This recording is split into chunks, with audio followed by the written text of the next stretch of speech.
At 1:56 a.m., the Black Sea was flat and indifferent. No wind, low swell, perfect radar conditions for the Russians, and the worst possible night to sneak anything through, which is exactly why the Ukrainians chose it. 60 kilometers off the occupied coast, a Russian floating SIGINT platform, a converted auxiliary vessel with mast-mounted antennas, had spent the last month mapping every Ukrainian naval drone route. It wasn't glamorous like a frigate, but it was more dangerous. Its job was simple: listen, log, predict. Another week of that, and Russian operators would be able to preempt most launches. Kiev couldn't let that happen.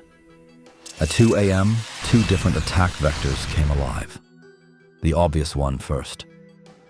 From the northwest, 9 surface drones, a mix of purpose-built hulls and converted civilian speedboats, pushed south at 65 kilometers per hour. On radar, on OIS spoof, on the frequencies the Russians always monitored. They were meant to be seen. Each one broadcast the signature of a standard Ukrainian USV profile the Russians had already catalogued.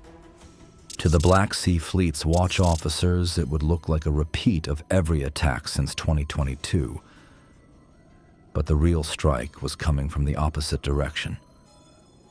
18 minutes after the decoy group launched, 3 low observable maritime drones, slimmer hull, lower freeboard, dark paint, reduced RCS structures, slipped out from a concealed launch point near the coast. They stayed at 25 kilometers per hour, almost lazy. Speed makes waves, waves make radar returns. Tonight, stealth mattered more than time.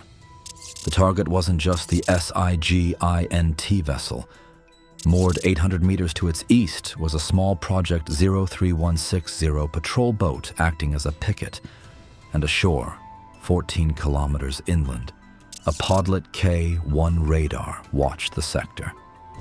That combination, shore radar for wide area detection, ship sensors for close-in tracking, was what made the Russian listening post so effective. If Ukraine wanted their naval drones to survive the next month, that chain had to break in one night. At 2:11 a.m., the shore radar did exactly what it was built to do. The operators at the Podlet station saw the northern group first. 9 fast contacts, low, converging, classic Ukrainian profile. Threat level, high. They pushed the track over the net. Within 30 seconds, the alert reached the local air wing. Russian doctrine was predictable, and Ukraine was counting on that. Fast surface drones, launch helicopters. Ships couldn't intercept in time, and fighters couldn't loiter. Helicopters were the only tool that could get out, spot, and kill. So when the duty officer at the coastal airfield authorized launch of 2 K-27s and 1 K-29 configured for maritime patrol, the Ukrainian plan moved to Phase 2. For the next 12 minutes, the Russians would be blind at sea level. The helicopters roared south, chasing the noisy, obvious targets. The decoy group did its job perfectly. They held formation, maintained attack speed, and even performed course corrections that matched earlier Ukrainian raids. Russian operators had no reason to believe this wasn't the main effort. That left the SIGINT vessel alone with its patrol boat and its own radar. And that radar was about to become unreliable.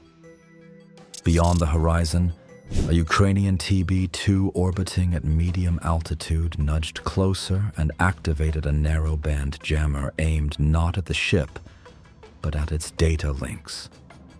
The SIGINT ship used multiple bands, but its navigation and surface search system still depended on clean spectrum to maintain stable tracks. The jammer didn't blind it. That would have been obvious. It made the picture dirty. Ghost surface returns, flickering contacts, enough clutter that a small, low-profile drone at 3 meters above the water could hide inside the noise. At 2:19 a.m., the first of the real strike drones entered the radar shadow. They timed it against the Podlet K-1's rotation. The Ukrainians had been watching for weeks. At roughly every sixth sweep, when the antenna's side lobes had the worst gain in that sector, there was a 3 to 4 second window where a small, sea-hugging target could pass unpainted. Not invisible, just not prioritized. Tonight they hit that window within 2 seconds. The Russian operator saw a messy screen, the main drone attack from the north, weather clutter from the inversion layer forming over warm Black Sea water, and intermittent blips that didn't match the expected axis of attack. He tagged them as probable false reflections and went back to the big threat. That was his job: protect the fleet first. He never saw the 3 slow movers coming from the southwest.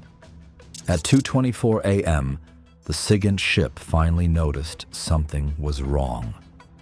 Its ESM suite began picking up a narrow, low-power burst coming from sea level, not from the north, but from the blind quarter. The watch officer ordered the patrol boat to investigate. Standard procedure: fast approach, lights ready, gun manned, confirm target, engage if hostile. It was the right move. It was also exactly what the Ukrainians wanted. The patrol boat accelerated to 30 knots, bow slapping, searchlight scanning across black water. But black water reflects. In heavy humidity, with a temperature inversion lifting radar beams upward, the boat's own sensors were looking too high. Everything below 4 meters was effectively under the radar. The drone was at 1.8. At 2:26 a.m., the patrol boat's searchlight sliced across a narrow wake, barely visible on the black surface. The gunner squinted into the glare, saw nothing, and swept again. For an instant, a faint ripple flashed beneath the beam. He shouted a contact report, but before the helmsman could react, the wake vanished. It hadn't disappeared. It was already under them. The Ukrainian operator waited for that exact moment, when the boat's own spotlight blinded its sensors. He slammed the throttle forward. The small electric motor whined as the drone planed across the surface at 78 kilometers per hour, invisible in the glare. The boat's radar, saturated by reflections from its own hull, lost the contact completely. From a command shelter far inland, the operator's screen flickered. Then a silhouette appeared. The SIGINT ship, the real target. At 2:28 a.m., alarms echoed aboard the Russian vessel. The radar had picked up a low, fast contact from the wrong direction. The heavy machine gun opened up, tracers whipping the surface, each burst closer than the last. The drone weaved side to side, erratic and small, too quick for the gunners to predict. Inside the ship's combat information center, confusion turned to panic. The operator barely had time to shout a warning before the drone appeared from the stern, low and steady. At 2:30 a.m., it hit. The shaped charge exploded just below the aft deck. The blast was short and surgical, a cone of molten copper slicing through cable trunks and electronics racks. Lights blinked out. Screens died. The antennas sparked once and went black. Every circuit aboard fried in a single cascading surge. The ship was dead in the water. The nearby patrol boat turned back to assist, but its communications were gone too. Smoke rose from the stern as seawater flooded into the equipment bays.